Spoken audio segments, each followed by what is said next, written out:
No, not for me. That's what I'm saying. That proves a point.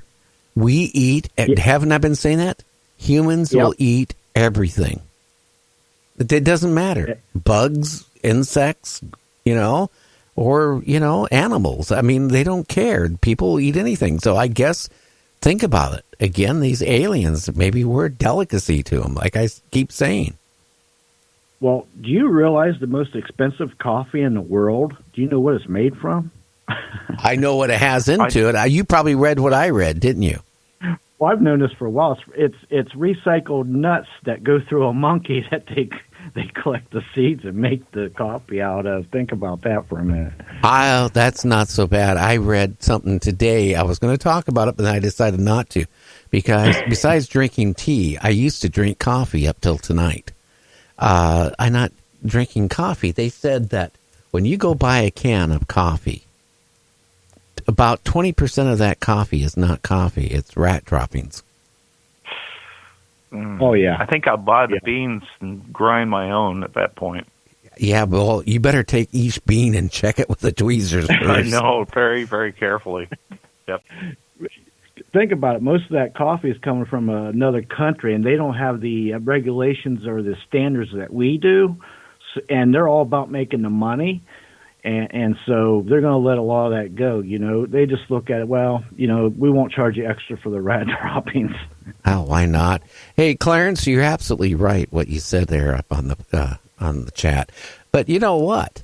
You learn a lot off this show, don't you, people? I mean, how many people realize either you're going to get recycled monkey what on one, or you're going to get 20% rat droppings on the other. Drink tea, guys. You can get tea bags and you can see what's in the tea bag. What happens if there's rat droppings in the tea bags and you don't know it?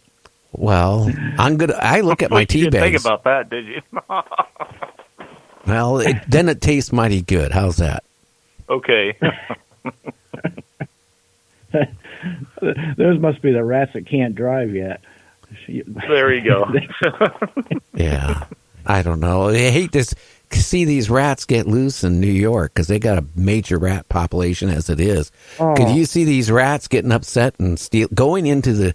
You know what's going to happen? You remember all these things where, Charlton Heston in the movie, Planet of the Apes and stuff like that? What's going to happen? It won't be apes. It'll be rats. What they're going to do, one day they're going to rebel against the human population for the humans killing all the rats. They're going to go into the toy stores before Christmas time and steal every movable device, all the, remote cars, all the cars that, run on batteries, the army tanks, and they're going to then just take off and attack the humans with all these little devices. How's that? Yeah, all they need is them drones. Once they get their hands on drones and learn how to fly them, we'll be in trouble. Drones, flyable drones. Can you imagine rats driving drones? I mean, in a little cockpit. Oh, you might just hit. You just might accidentally hit something. I was just thinking in my head. No, it's not. I need aspirin after this show. It's simple. I was thinking that if they're teaching rats to drive a car, right? Maybe they'll teach rats to fly drones. Because there's places with, that drones with our technology, yet they still have problems getting the drones into it. Hey, why not sit there and connect the brains of a rat and let them fly the drone to, shoot their missile off? Are you implying there's kamikaze rats now? Oh, you never know. Well, if we could militarize our rats just in New York City alone, there's probably billions of them. So if you think of the army you could have, and they're just, indispensable. You just send them out and, like you say, kamikaze everything. If you could militarize rats, you'd be undefeated. Well, the rats are indispensable. You just put a bomb on it or something, and they just go to their target, just like they did in World War II, or something. Yeah, I don't know. So, Roswell, I feel Roswell is a hit. It happened. I believe that a lot of the guests I've been getting on about abductions is real. Then I believe there's a small percentage of some of the guests that's been on the show that I don't believe their story at all. They might believe it. But I think things are going on, and I think it's not going to be another 20 years before we get the answers. I think it's a matter of maybe a year or two. Now, I could be way off, but, hopefully it happens before I pass, because I would like to know, are we being visited? Okay? Are people being taken out of their beds at night? Or when they're driving, being taken out of their car? We need to know this. And I think somebody down the road is going to get enough evidence, or something's going to happen where there'll be evidence to prove that this stuff is going on. And I don't think it's going to be a long ways away. I like to see evidence. I like to see a combination of evidence, like what William Pullin was talking about. And, I mean, I have the same problem with the Bigfoot reports. Sometimes they discount the paranormal part of it.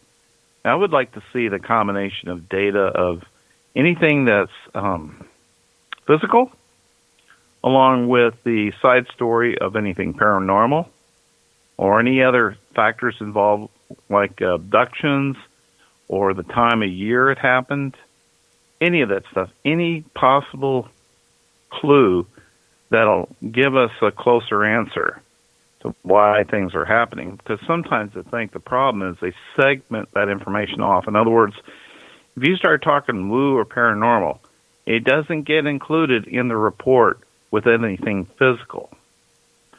That's what I have a problem with. I think they should include everything.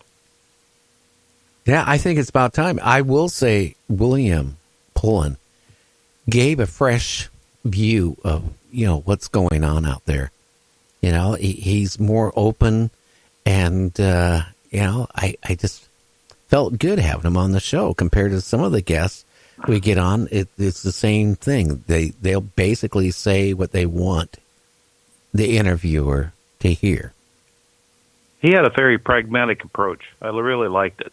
I mean, he was very thorough, very thoughtful-minded about how he was mentioning the what he does in collecting data. I think it was just top-notch. Oh, yeah. I wish other people who do this would put the same effort into it. It wouldn't be that hard. But I tell you, it makes the investigator, which he is, a lot more credible. It's as simple as that. He's credible. It only helps the cause with having more credible people. Yeah. You went quiet, James. What are you doing? Eating more sugar frosted flakes while we're talking here? No, I was just going to say, I agree with William. Facts. If you can keep your mind open, don't be closed-minded one way or the other, like thinking it's got to be all you aliens, or think, I don't believe in aliens. Just keep your mind open and look at the facts, because eventually these facts will lead to something, and that's what I try to focus on. I can put a lot of patterns together with things that has happened from 50 years ago right up to today, especially with these cattle mutilations. There are so many. The same things are going on, not just recently, but for 50 years or better. It's the same pattern. No blood. It's the same thing. These are all facts. And again, we don't know who's doing it. We can only surmise or guess. But keep that on the side burner and just keep going, keep collecting data and the facts, and try to put something together with it. Well, I think, seriously, when you think about all these cattle mutilations, which has been thousands of them through the years, okay? It isn't for experimenting on the cow. It isn't for that. I think there's some other motive on it. And we can't comprehend, because we have no foggiest idea what is going on. But to me, in my mind, is that they're harvesting certain things of these animals for a reason. It's not for testing, because how many times do you have to test a animal over and over? Thousands and thousands of times? The exact same thing, taking the exact same thing, each case over and over? That doesn't make sense. But if you're harvesting certain items off of that animal, okay, for some reason which we don't know of, then that makes logical sense. That's all I say. I agree with you on that 100%, especially if it's coming from aliens, which obviously if they're coming here, and they've been coming here, they're so far advanced from us. again, they wouldn't need to keep replicating these same things. So it fits what you're saying. They would be cultivating them for something that we don't know. It's something off that animal or the human they want. Okay, maybe they're using it for the DNA. Maybe they're using it, who knows what for. We don't know because we can't comprehend. But if it was the military, they can go to any slaughterhouse and get whatever they need on a regular basis, hundreds a day of them. So, I mean... Well, they're doing... go ahead. Bad thing. I walked on you. That's okay. I'll brush the dirt off my back. Oh, okay. It could be cloning operations. It could be the continuous thing they need to take all the stuff that they're taking off the cows and everything to produce new clones continuously. Or it could be a food source, because there is no other real reason why you would continually take the same thing all the time if it's just for DNA research. It must be used either as a food source or something they're growing with it. Something, because if they had their own cattle, if they created their own cattle from, DNA of our cattle, they would have plenty of the cattle. They wouldn't have to keep doing the same thing over and over again. But again, I stress, Japan, the Asia countries, okay? Certain things of certain animals are worth a lot of money because they eat it thinking it's going to improve, their health, or it's going to improve their sex life. So they pay thousands of dollars for a penis from a bull, for example. And I said this over and over again. The same with certain things of porpoise and certain other life, forms. They pay thousands of dollars for it. Now, again, maybe these aliens, the same thing. Maybe it's a delicacy. We don't know. We can't comprehend it. Maybe they made a deal with the Chinese.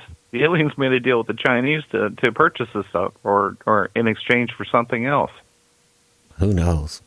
Hey guys, well, remember? Oh, go ahead. We got 1 minute left. Go for it. Either one of you. I was just going to say. Remember what Mary Joyce told us about some of the aliens? I think it was the reptoids. They were getting certain glands from us because they thought it was a delicacy to them. Yeah, they enjoyed it. It was a good. They developed the taste for it. Maybe at one point when they did come down originally and started mutilation, maybe all of a sudden they decided, well, this stuff tastes good. Who knows? I don't know. But it's something we don't know about, but it's something that's gotten way out of control, and it hasn't stopped. That's all I'm saying. Agreed. Well, tomorrow, guys, we're not going to be talking about, UFOs and mutilations and stuff. We're going to be talking about Mothman, Bigfoot, and all these other creatures that are, because of Halloween coming up. We got Tobias Whalen coming back on tomorrow, and he's going to be telling us a little bit more of the scarier reports that he's been getting. I can't wait. Good. Looking forward to that. Okay, guys. Yep. Well, both of you, stay out of trouble. James, again, stay away from those sugar-frosted flakes. I will. Talk to you later. Okay, guys. Both of you guys, take care. All right, take care. Bye. So anyway, we'll be back tomorrow with Tobias Whalen. And everybody, tell your friends about Night Dreams Talk Radio. Tell them they should listen to our show. They can find us at www.nightdreamstalkradio.com. Check your radio listings in the area. You might find us on one of your stations in your area. You can go on to, it's not iTunes anymore. It's called Apple Podcast. You can find us on 2 different shows there. You can find us under Night Dreams Talk Radio. Just type in that on Apple Podcasts, or Night Dreams Talk Radio After Dark. And you'll get our show as a replay, tune in, and all those other ones. Till tomorrow, everybody have a good one. And a big thank you again to William Pullin for being a guest tonight on Night Dreams Talk Radio. Everybody, good night.